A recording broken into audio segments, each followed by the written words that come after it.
Hello বন্ধুরা, কেমন আছো?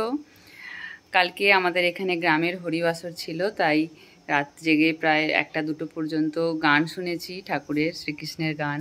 গোটা গ্রামের লোকই এসেছিল, যার যেরকম সুবিধা হয়। তো খুব আনন্দ করেছি, তার জন্য চোখটা ঢুলঢুল করছে, দেখতেই পাচ্ছ। এখন সকাল হয়ে গেছে, তো মাত্র 3-4 ঘন্টা ঘুমিয়েছি। সকালবেলা উঠে আবার টিউশন পড়ানো ছিল, পড়ানো হয়ে গেল। এখন 9:30 বাজছে, আর আমি বাইরে গেছিলাম ছাত্রগুলোকে দাঁড়িয়ে দেওয়ার জন্য। একজনের আসলে গার্জেন আসেনি, তো ওকে একটু এগিয়ে দিতে গেছিলাম। তো সামনেই একটা গাছ ছিল, আম গাছ। এখন তো আম পাকার সময় হয়ে এসছে, বৈশাখ মাস শেষ হয়ে গেছে, তো একটু একটু আম পাকছে।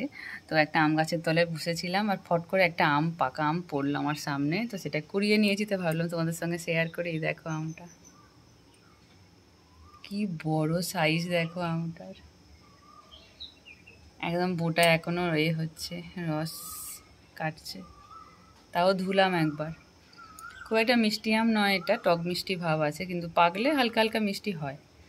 প্রথম প্রথম আমের শুরুতে, পাকা আমের শুরুতে এই আমগুলো খেতে বেশ ভালোই লাগে। তো ভাবলাম কুড়িয়ে নিয়ে চলে আসি, তোমাদেরকেও দেখালাম। চলো এবার খাওয়া দাওয়া করবো, করে একটু বেরোবো, কাজ আছে। আর আজকেও গান আছে, যদি যেতে পারি তো ভালোই হবে। তো চলো টাটা, দেখতে থাকো শর্মিষ্ঠার গল্প।